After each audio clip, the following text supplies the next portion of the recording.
everyone, and welcome to Matcha Talk. I'm so very excited to introduce my next guest to you. She is a very talented story artist, illustrator, and she also has a background in 2D animation. I'm a huge fan of hers and her creative style, and I can't wait to have this Matcha Talk with the amazing Bex Arnold. Hi everyone, and welcome to Matcha Talk. I'm so super excited to introduce my guest, the amazing Bex Arnold, to you. She's a story artist, illustrator, a background in 2D animation, and just an absolute inspiration to me. I'm such a huge fan of your work, and I'm so excited to have you on Matcha Talk, Bex. Welcome. Thanks, Mary. I'm happy to be here. So, as I said, I absolutely love your work. It's incredible, and your style, and it's so unique to you. And that's why I'm really excited to talk to you and kind of find out what your process is and what inspires you and your background and all of that great stuff. Because, I just I can't emoji, as I said, enough hearts and spinning hearts and like stars for you, because truly, I mean, you have such a unique style and it's amazing, Bex. So talk to me about you and your background and how you got started and all of that great stuff. Oh my. Okay. Well, I came from a really large family, and both my parents were physicians, and a well-educated family. They always encouraged, education and going to do professional, endeavors like law or medicine. I am the youngest of seven. So, and I had a lot of opportunities afforded me as I was growing up. We were able to travel a lot and exposed to many different cultures. And so it just allowed for a broader education about the world. I have always been a creative person. I have a distinct memory of being 9 years old and painting Dr. Seuss characters all over my bedroom wall when I couldn't sleep, and my mom would come in the morning and be like, "What did you do?" And so I always just found enjoyment in art and story. And then that was something I decided to pursue as I went through high school. I didn't really like school. I actually in high school, I just took all the textbooks and I read all the textbooks and I regurgitated all the information back, and I did really well. Mm-hmm. But I missed a lot because I was rebellious and I wasn't challenged. Like, it didn't inspire me. Mm-hmm. I have a thirst for knowledge. Like, I love reading, and I'm a very, very curious person. I'm a very interested person in many things. And I think I chose art because it's just an expression of myself. It just felt natural. And I left home quite early, like at 17. I grew up in Ontario, and I drove across the country with a friend of mine to British Columbia. And I worked in restaurants just because it was a super easy way to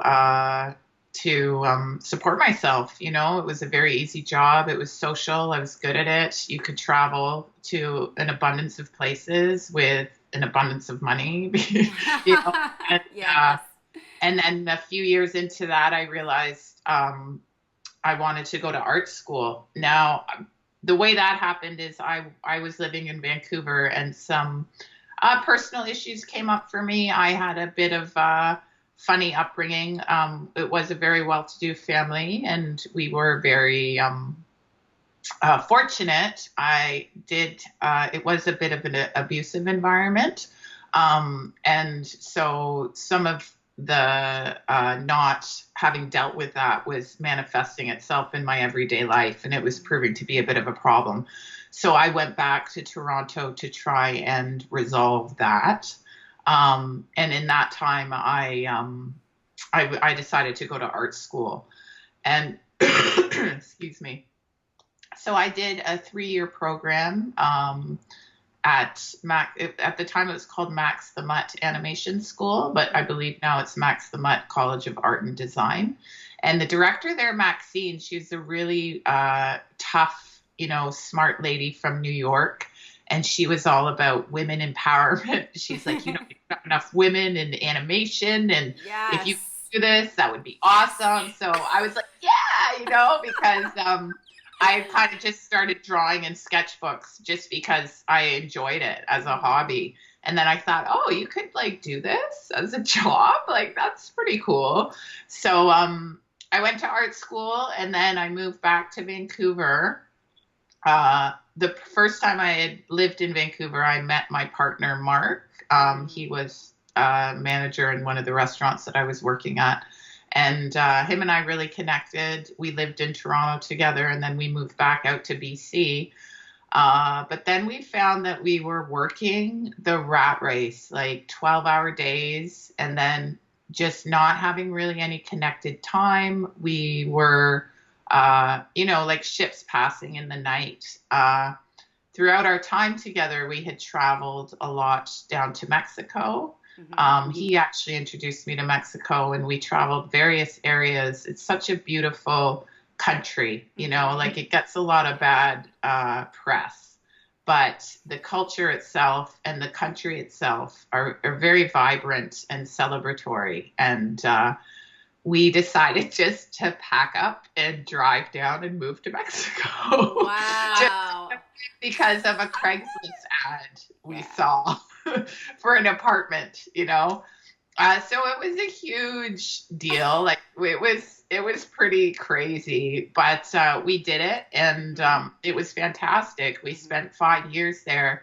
And I've always been someone who needs to generate my own income. Mark had done very well for himself, and he had offered to support us down there. But I was like, no, like I was raised to, support yourself and don't rely on anybody, because that can always be taken from you. So I started to freelance with the diploma that I had. And I started off really small, like really shady jobs for really cheap, because like I wanted to make my name. But then eventually I started gaining a client base. And the more work I did, the more experience I got. And I'm all for further education. Like online has so many resources where you can just further your education and your skills. And I'm a firm believer that you just never stop growing as a person in your skills and every aspect of your life. There's always room for growth. And if you are open to that, then yeah, it can just be really cool.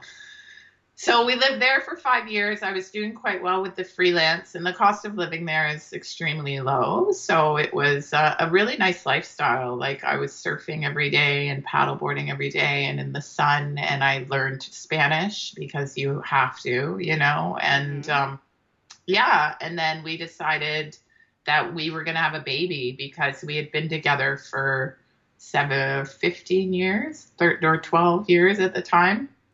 And it's funny because Mark is older. And so he's like, we're going to be at our kids' graduation and people are going to be like, hey, your mom's really hot, but your dad, what's with the grandpa? So we had Max, where I got pregnant. We came back to Canada just for 6 to 8 weeks to have Max, just because it's my first baby. I didn't know what I was doing. I felt more comfortable just being here, which I'm glad we did, because he was an emergency C-section and we did have some complications. But he was a super vibrant, healthy baby boy, and we brought him back down to Mexico to raise him for the first 3 years of his life. And then we decided to move back to Canada because just a little more opportunity here in terms of growth and development with his education. And I just continued freelancing, and it's been good. I mean, I've had a lot of opportunities, and I've met a lot of really interesting people in and outside of the industry. And yeah, so, and That's now I'm here, awesome. my kid's 5, and Yeah. I know. I see artwork behind you. yeah, So that's all just like, fact. It's funny because I'm like, I have all my kids' artwork on my wall, and it's awesome. If I yeah. didn't have a kid, it would look pretty creepy. Just like mom, right? So does He's does super he? creative and Yeah. so imaginative. And you talk about where you get your creative resources, and to Yes. immerse yourself in the Yes. imagination of a 5-year-old is just Mm. incredible. Like, I'm almost 40, I'm climbing trees. I just took up skateboarding. Like, it's rad. And it's so beautiful because I find a lot of people, as they grow up, they get conditioned to be a certain way based Mm-hmm. on their family or based on their environment. And children, like, I see them, and they have no pre-existing conditioning in them. Right. They Right. just are. Yep. And it's so beautiful because they just are so open and accepting, and they engage in everything and they capture everything, which to me is a huge part of creative expression. Yeah. So super fortunate to have him in my life. And yeah, he inspires me huge. I know it. I know. And that's why also, when we talk about, and I love that you said all of that. And thank you so much for sharing, Bex, because creative inspiration, the love of family, and I know for me, they're my constant inspiration and my love and my light.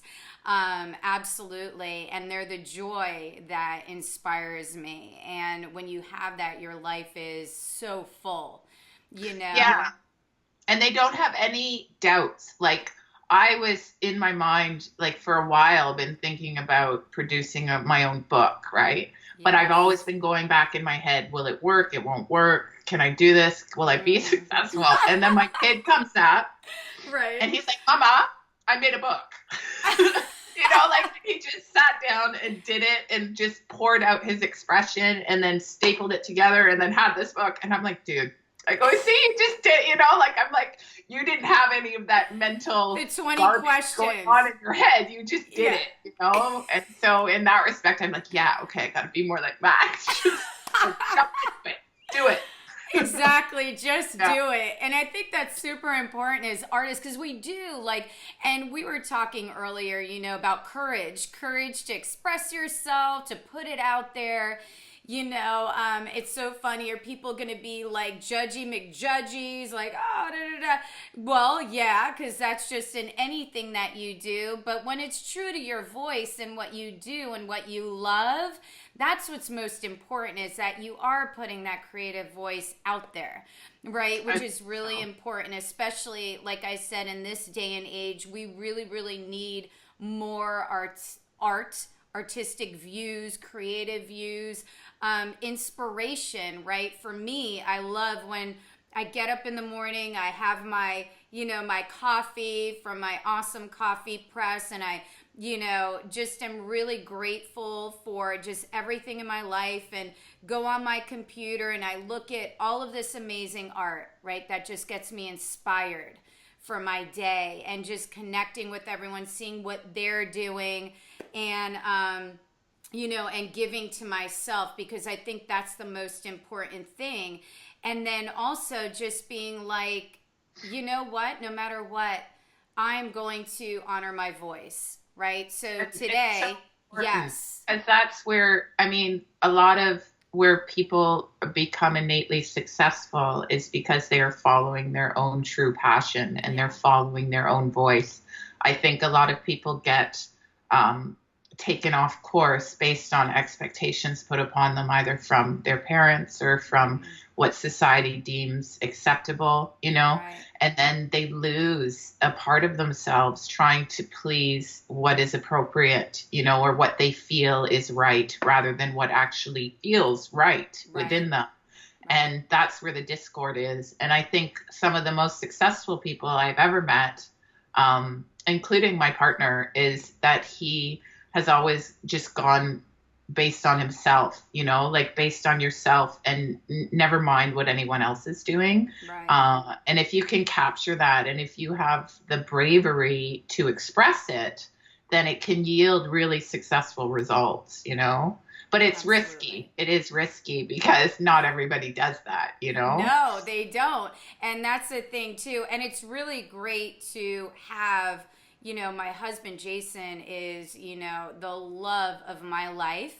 And he's also a creative being. So he's a musician as well. So together, we're constantly inspiring one another. And I think that's what's really important. And, as you talk as well with, your partner and, and having that support. And then, of course, my babies, Rico, Zen, Patty, and Bella, who just like literally start my day with just like, you can't help but just feel joy.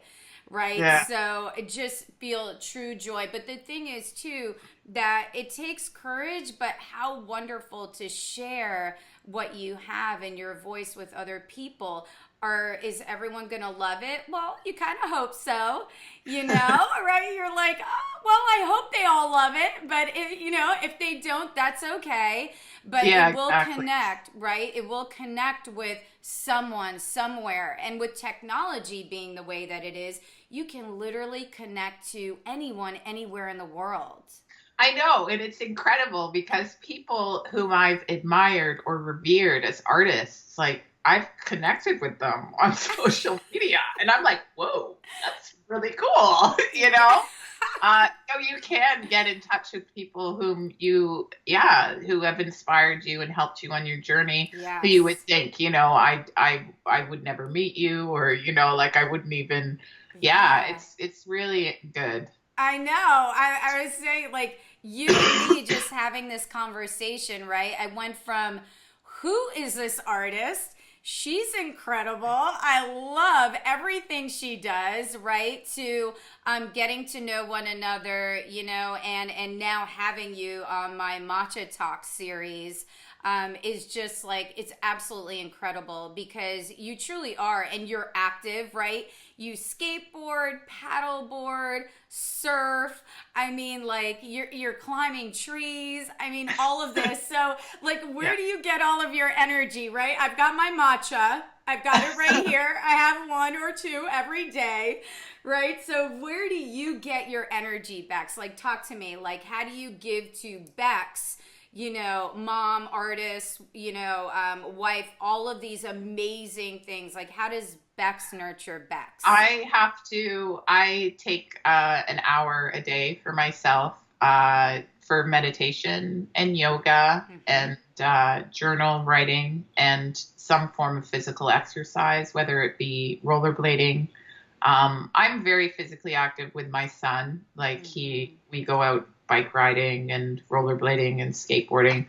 But for myself, just how I'm wired, if I don't have that time to sit in my meditation and do yoga, the initial reason I took up yoga was because of a back injury. But then I realized as I got into it how beneficial it was for myself, just to be grounded and to really go into myself. A lot of I find that after I started doing it, I became aware of how a lot of people have a lack of self-awareness, in their behaviors, in the way they speak. I work in the service industry. I have in a restaurants, it's an easy way to make money. It's very social. I enjoy it and I'm good at it. And so I meet a variety of different people every day.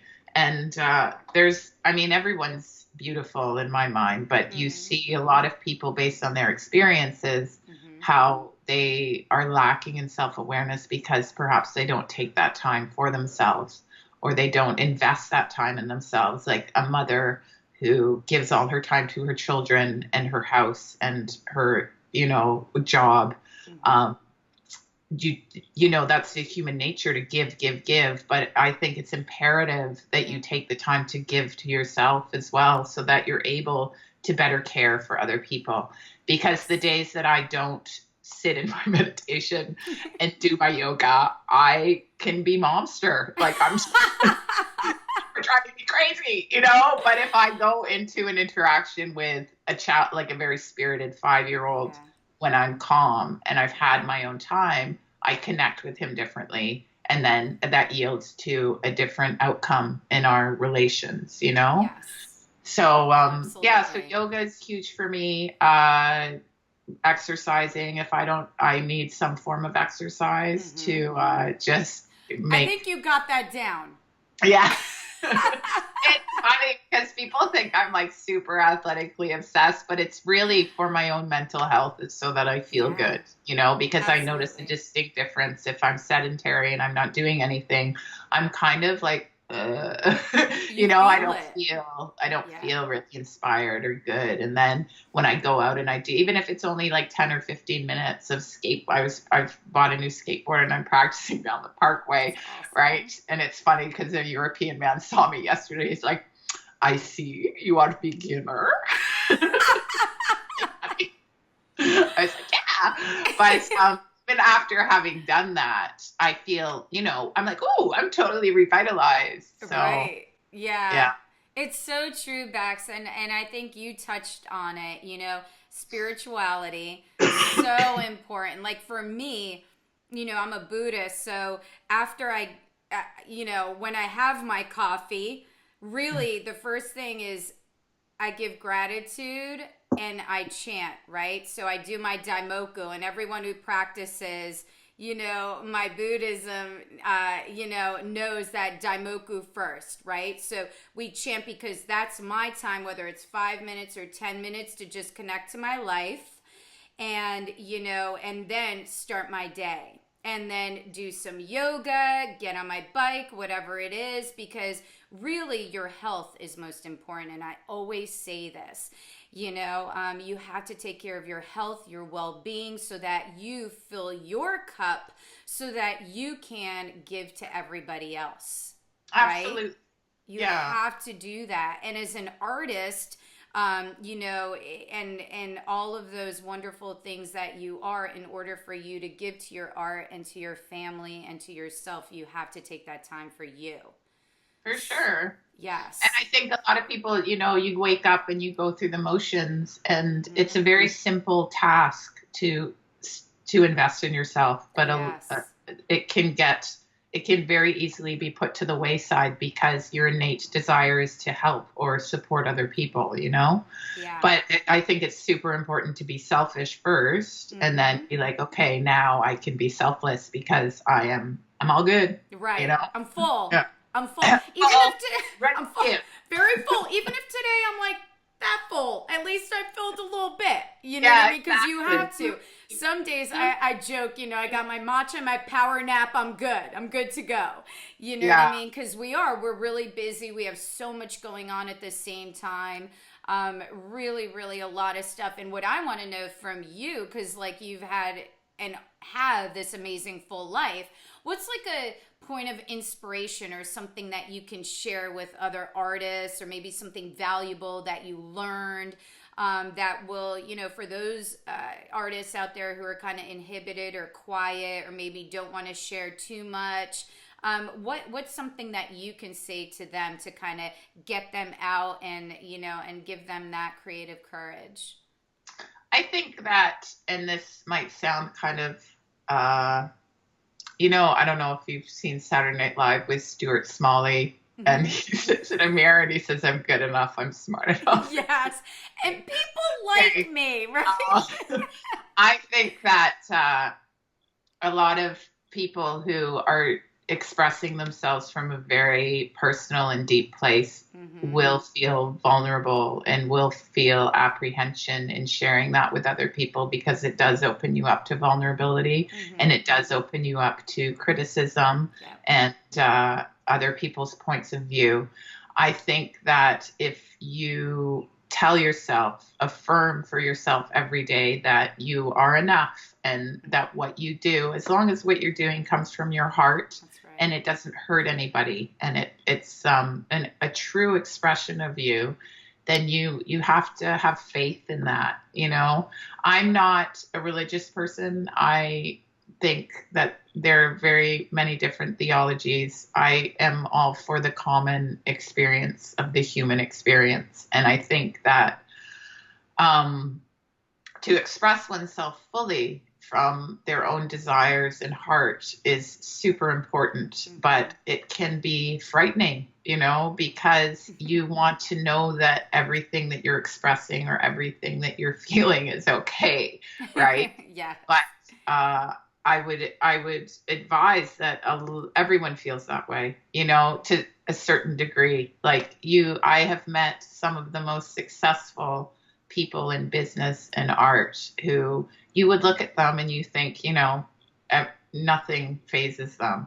And then you have a real conversation with them and you discover that actually, hey, they have the same insecurities, they have the same worries or vulnerabilities that everyone else does, and in that respect, that's a shared human experience. And if you can tell yourself every day that you are good enough and that what you are doing is of value, if not for anyone else but yourself, yes. then that can prove to be quite helpful. And if you have some, like if you're super timid or if you're really not sure, you're one of those people who's like, really quiet, then social media is a good way to do it, but you don't have to necessarily do it so expressively. Like you could even, dare I say, have a dummy account where you try out some stuff, where it's not attached to your name if you're super anxious about that kind of thing, just to kind of get a feel. But then I would also caution that don't put your value into what other people think about you. Absolutely. Okay. Your value will come from how you perceive yourself. Okay. And that is imperative, because there will always be people who love you and there will always be people who hate you, and so it's just the luck of the draw of who you come in contact with. What's super important is that you feel value within yourself, and if you don't feel valued, if you feel crappy and you feel insecure and you feel ugly, then you can work on that. Like you can develop that sense of self and that self-confidence. I am a pretty confident and self-assured person now, but I wasn't always like that. And I had to be like that in the restaurant industry. But if you were to compare my behavior with my internal dialogue, it was completely different, Yeah. But now I'm kind of more even keel. Like my outside matches more my inside now. But that was developed, and that's developed just by saying every day, today's going to be a good day. Today I have value. Today you self-talk is super important, Yes. and how you view things, whether you decide, hey, this is really crappy and the cup's half empty, or this is, got possibility and the cup's half full. I'm a huge believer in energy, like Albert Einstein, Tesla. Everything to me is made up of energy. And they even did that water test, where they put positive words to one glass of water and then negative words to the other. And the one with the negative got moldy and brown and gross. And then the one that had positive just remained clear and pure. And we're made up of water. And it's super important just to try to, tell yourself it's all good, and if you struggle with depression or you struggle with anxiety, then you get curious about that. You don't, lump yourself in it and say, oh, I'm depressed or I'm anxious and this is why I can't. It's very limiting. You get curious about it and say, okay, well, what are the tools that I can do to help manage this? And for me, I get to really low places just based on some of the experiences I've had and my chemical makeup. And that's why I'm always exercising or I'm doing yoga, because I now know how to manage that, And so it's just about, at most your self-care. If you take care of yourself, yes, and all that other stuff will flourish. Absolutely. You're so right, Bex. I just love everything that you said. It's so true. It's, loving yourself, positive thoughts, having those affirmations, and really facing the fear and doing it anyway. Exactly, right? Yeah. Yeah, Then I'm you'll scared. find, like, Yeah. I've been in situations where I have freaked out in my head, right? And I'm like freaking out, and I'm like, oh my God. And then but I haven't acted on it, or I haven't done anything about it. And then I've let the situation play out and realized that all that freak out was for nothing. Like, Yes. and so also just, being grounded and taking a breath and saying, okay, this is me in this present moment, and engaging in it fully. And yeah. Awesome. I know I'm inspired. I just am. Like I literally I could just talk to you for hours, Bex. Like Oh, awesome. seriously. Yeah. What? You are amazing and spot on, and you take everything, right? The challenges, the opportunities, and you do the positive thing. Working out, meditating, doing your yoga, getting out, spending time with your family, doing what you love, constantly affirming positive thoughts because, that's so important because the negative is so easy, isn't it? It's so easy to be so hard on yourself. Oh, yeah. It is. Absolutely. Especially as artists, we want to like do it perfect and everything has to be perfect and it has to all align, and that's not how life works. That's not how art works. That's just not reality, right? Like we're imperfect beings, and that's what makes us so incredible. Mm-hmm. And I mean, I find most of the projects or work that I create that have yielded the most success in terms of how I feel about it and how it's been received are the ones that I have not put any thought into, that I've just delved into when I feel completely myself and at my best. And then I work, and then something comes out and I'm not attached to it, like I'm just like, it's what it is. And then I'm like, oh, no, that actually worked out. I know. You're like, I just kind of put that together. Yeah, exactly. That's always the way, right? I know. Just kind of did that. I know. Oh, yeah. Oh, wow. Everyone loves that. That's awesome. I know. It's perfect. But I want to know, what are you working on now? So I know I get your illustrations, your sketches, all of these amazing pieces of work that you shine and share with all of us, right? But what is Bex working? You talked about a graphic novel. I mean, just a little bit of something that you can share with us that you're working on for you. I have a character that I have designed who's loosely based off of me, and I have Love it. I have an abundance of stories based on my experiences and also the human interactions I've had.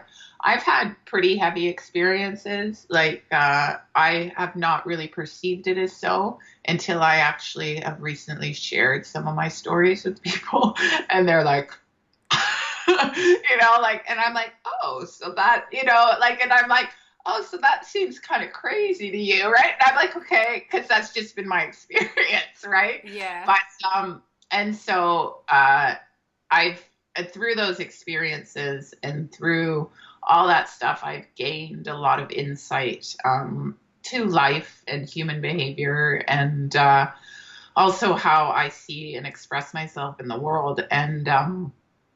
And so I have a ton of stories that I want to develop with this character. And I've actually started one of my animatics. I just am doing an animatic because I'm very interested in story art.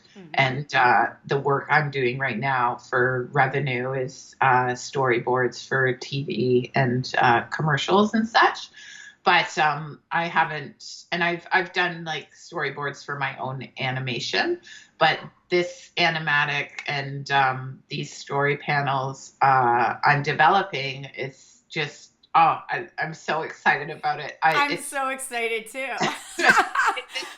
It's a super slow process just because my stuff takes it's ironic that I say you've got to fill yourself up to give, which I do on a physical level. But in terms of my work, the paying work has to come first. And then I make time for my personal projects. My intention is to balance that out to all the time that I invest in work that supports me financially, I want to invest in my own stuff because that's super important. Yeah. And I do. I have a flood. Like I have books and books of ideas, and I'm just like, oh, I just need like, a month away in a lit studio by the ocean where I can just pound all this out. Yes. No worries. So I'm developing that, and you can see the beginning of the animatic at my boards by Bex on Instagram. Awesome. So that's kind of the direction I'm going right now. Yeah. Yes, I'm excited. By the way, everybody, Bex's profile, her websites, all of that great stuff is going to be on my website, baddaycake.com, as well as Matcha Talk's Facebook page. So fear not, everything is there.